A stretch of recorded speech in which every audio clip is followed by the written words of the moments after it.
En Tunisie, le conflit entre le courant islamique au pouvoir et les partis d'opposition ressemble beaucoup aux évolutions égyptiennes, un signe de concurrence entre les partis politiques qui est accompagné des ingérences étrangères.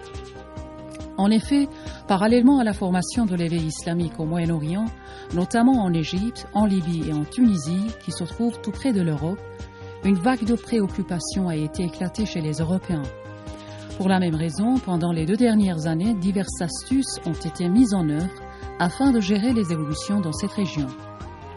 L'intervention militaire en Libye, le soutien à la minorité séculaire en Égypte et en Tunisie, et l'opposition à la démarche islamique de la révolution dans la région comptent parmi ces astuces des pays occidentaux censés gérer la vague de l'éveil islamique. Cette fois, la Tunisie et l'assassinat du leader du Front populaire, Chokri Blaïd, a été une occasion pour la France. Pour la même raison, dans la première réaction après cet assassinat, le ministre français de l'Intérieur a apporté le soutien de Paris aux partis de gauche et de séculaires, avant de se déclarer insatisfait du gouvernement en Tunisie. Manuel Valls a prétendu que la Tunisie n'est plus un exemple du printemps arabe. Ces allégations ont déclenché une vague de critiques et de protestations populaires et politiques en Tunisie. Cette réaction des Tunisiens a montré que plus de la nature islamique de la révolution en Tunisie, l'indépendance est l'une des manifestations flagrantes de cette révolution. Et le gouvernement et la nation tunisiens sont très sensibles envers toute allégation d'interventionniste des Occidentaux, notamment la France, ancienne puissance coloniale.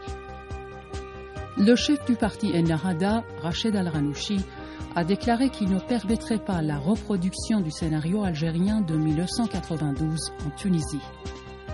La trace des attachements coloniaux de la France est totalement visible dans l'intervention au Mali et les soutiens qu'elle apporte aux groupes armés en Syrie.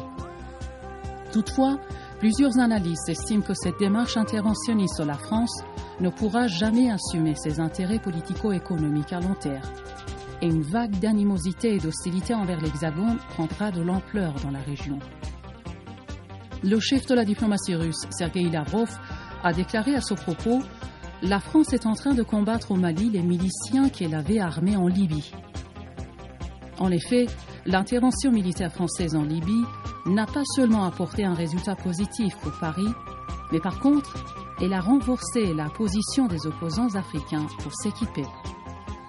Suite à ces politiques interventionnistes dans d'autres points d'Afrique et dans la région de la Méditerranée, dont le Mali et la Syrie, il semble que le gouvernement socialiste français devrait s'attendre les impacts graves de ces interventions qui pèseront lourdement en avenir sur la situation et le statut régionaux de l'Hexagone.